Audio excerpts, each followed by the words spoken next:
Imagine this. You wake up one morning just like any other day, unaware that your life is about to change forever. You go about your routine, perhaps heading to work or spending time with your family. Suddenly, without warning, you are arrested, handcuffed, and taken away. The accusations are severe, the evidence seemingly damning, but you know deep in your heart that you are innocent. You are stripped of your freedom. The walls of a prison cell become your new reality, cold and unyielding. The life you once knew is now a distant memory, replaced by the harsh and unforgiving world of incarceration. Accused of a crime you didn't commit, you face the daunting task of proving your innocence. The legal system, which is supposed to protect the innocent, seems to be working against you. Every piece of evidence, every testimony, feels like another nail in the coffin of your freedom, sentenced to prison for years, even decades. The weight of the sentence is crushing, and the thought of spending the best years of your life behind bars is unbearable. The days turn into weeks, the weeks into months, and the months into years. Time moves slowly, each day a reminder of the injustice you are enduring. This is the stark reality of wrongful conviction, a chilling miscarriage of justice that haunts our legal system. The statistics are alarming. Each wrongful conviction is not just a number but a person whose life has been turned upside down, whose dreams have been shattered. Since 1989, over 2,700 people have been exonerated in the United States. These are individuals who were once deemed guilty, but through perseverance, new evidence, or the tireless work of advocates, their innocence was finally proven. Collectively, they have lost over 25,000 years of their lives to wrongful imprisonment. These are years that can never be reclaimed, moments with loved ones that can never be relived, opportunities that have forever slipped away. These numbers, while staggering, only scratch the surface of a much larger problem. For every innocent person exonerated, countless others remain trapped in the system, their voices unheard, their stories untold. The true scale of wrongful convictions is difficult to measure, but the impact is undeniably profound. For every innocent person exonerated, countless others remain trapped in the system, their voices unheard, their stories untold. The anguish of knowing you are innocent, yet being unable to prove it, is a torment that few can truly understand. The human cost of wrongful conviction is immeasurable. Years lost, families torn apart, lives irrevocably altered. The emotional and psychological toll on the wrongfully convicted and their families is immense, often leading to long-term trauma and difficulties in rebuilding their lives. This essay delves into the heart of this issue, exploring the causes, consequences, and the ongoing fight for justice. It seeks to shed light on the systemic flaws that lead to wrongful convictions and the efforts being made to prevent them. Through the stories of those who have been exonerated, we gain insight into the resilience of the human spirit and the relentless pursuit of truth. One of the leading causes of wrongful convictions is eyewitness misidentification. This issue has plagued the justice system for decades, leading to numerous innocent individuals being incarcerated for crimes they did not commit. The reliability of eyewitness accounts has been called into question time and again, as studies have shown that human memory is far from perfect. Our memories, contrary to popular belief, are not infallible recording devices. They are more like a patchwork quilt, stitched together from bits and pieces of information, some accurate and some not. This patchwork nature of memory makes it highly susceptible to errors and distortions. They are malleable, susceptible to suggestion, and prone to errors, especially under the stress and trauma of a crime. When a person is under extreme stress, their brain's ability to accurately encode and recall information is significantly impaired. This can lead to the creation of false memories or the distortion of actual events. Imagine a robbery taking place in a dimly lit street. The victim, in a state of shock and fear, tries to remember the details of the assailant's appearance. The poor lighting and the rapid pace of the event make it incredibly difficult to form a clear and accurate memory. The victim, understandably shaken, catches a glimpse of the perpetrator. This fleeting image, combined with the stress of the situation, can lead to a memory that is more a product of the victim's imagination than an accurate representation of reality.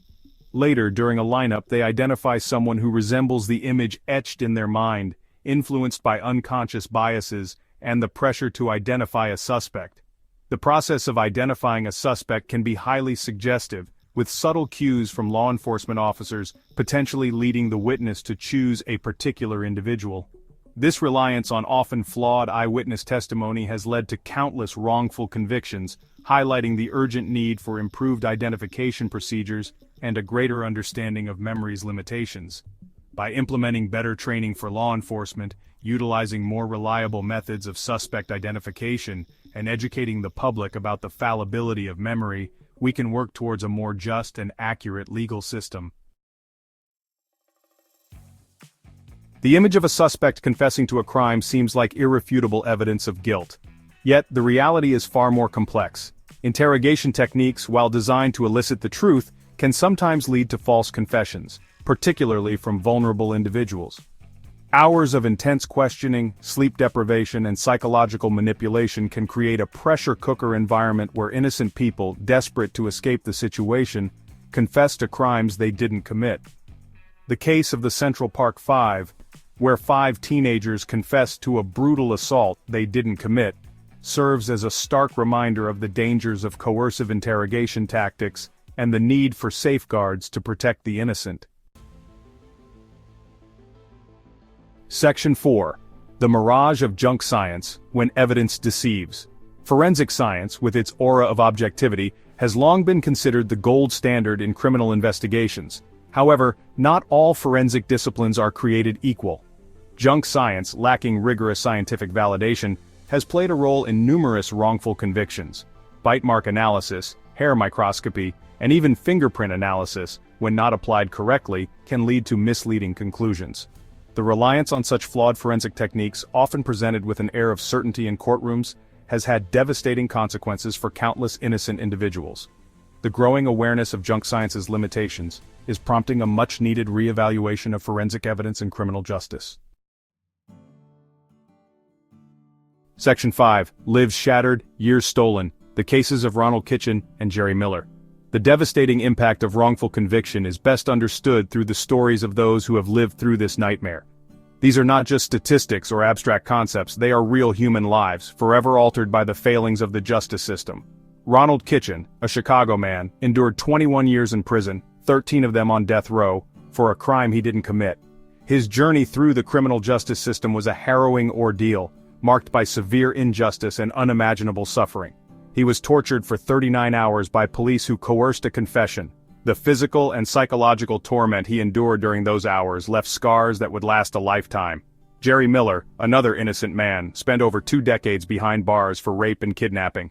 His wrongful conviction was a result of mistaken identity and flawed investigative practices, before DNA evidence proved his innocence. The advancements in forensic science, particularly DNA testing, have been pivotal in uncovering the truth in many wrongful conviction cases.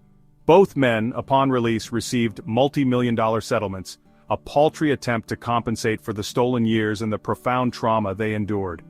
No amount of money can truly make up for the lost time, the missed opportunities, and the emotional and psychological damage inflicted upon them. Their stories, while offering a glimmer of hope with their exonerations, highlight the urgent need for a system that prioritizes accuracy and justice over expediency. The cases of Ronald Kitchen and Jerry Miller serve as stark reminders of the fallibility of our justice system and the dire consequences of its failures. It is imperative that we learn from these tragedies and work towards a more just and equitable system for all. Advocacy and reform are crucial in preventing future injustices. Organizations dedicated to exonerating the wrongfully convicted and pushing for systemic changes play a vital role in this ongoing battle. Legal professionals, lawmakers, and the public must come together to address the root causes of wrongful convictions, such as inadequate legal representation, prosecutorial misconduct, and reliance on unreliable evidence. Ronald Kitchen and Jerry Miller have both become advocates for justice reform, using their voices and experiences to shed light on the flaws within the system and to help prevent others from suffering the same fate. Their resilience and determination to fight for justice, not just for themselves but for others, is a testament to the human spirit's capacity for hope and change. Their stories inspire us to continue the fight for a fairer and more just society.